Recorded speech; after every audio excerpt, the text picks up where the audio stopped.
بسم اللہ الرحمن الرحیم۔ ڈیلی محمد کے ناظرین، ہم رسول اللہ صلی اللہ علیہ وسلم کے تبرکات آپ کے سامنے پیش کرتے رہتے ہیں، جنہیں دیکھ کر یقیناً آپ کی آنکھیں بھی ٹھنڈی ہوتی ہوں گی۔ آج ہم آپ کے لیے ایک ایسے درخت کی ویڈیو لے کر آئے ہیں جسے صحابی درخت کہا جاتا ہے۔ یہ اردن میں موجود ہے۔ احادیث شریف میں رسول اللہ صلی اللہ علیہ وسلم کے بچپن کے ایک سفر کا ذکر ملتا ہے۔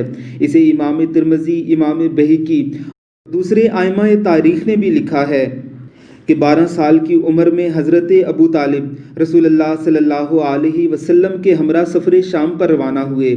اردن پہنچے تو ایک درخت کے نیچے پڑاؤ کیا۔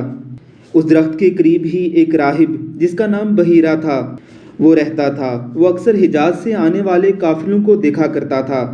اسے اپنی مذہبی کتابوں پر عبور حاصل تھا۔ وہ جانتا تھا کہ وہ نبی جو آخر میں آنا ہے وہ ایک بار اس راستے سے بھی گزرے گا۔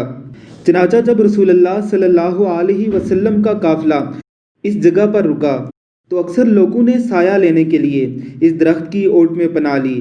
رسول اللہ صلی اللہ علیہ وسلم کو جگہ نہ مل سکی۔ رسول اللہ صلی اللہ علیہ وسلم قدرے درخت کے سائے میں اور قدرے دھوپ میں بیٹھے ہوئے تھے کہ درخت نے جھک کر آپ پر سایہ کرنا شروع کر دیا۔ بحیرہ نے دیکھا تو حیران اور پریشان رہ گیا۔ اسے معلوم ہو گیا کہ یہ وہی نبی ہیں جن کا ذکر ہماری کتابوں میں ملتا ہے۔ بحیرہ نے آپ کے قافلے میں آ کر بھی آپ کی نبوت کا اعلان کیا، پھر تمام قافلے والوں کے لیے ایک بڑی تقریب کا انتظام بھی کیا۔ حضرت ابو طالب آپ کو چھوٹا سمجھ کر درخت کے سائے میں چھوڑ کر ہی اس تقریب میں شامل ہو گئے، لیکن بحیرہ نے کہا کہ جس کے لیے ہم نے یہ تقریب منعقد کی ہے وہ مجھے یہاں نظر نہیں آتا۔ یہ سن کر ایک آدمی اٹھا اور کہنے لگا کہ مجھے گوارا نہیں کہ ابو طالب کا فرزند تو وہاں بیٹھا رہے اور ہم سب یہاں پر کھانا کھائیں۔ وہ گیا اور آپ کو بھی اپنے ساتھ لے کر وہاں آ گیا۔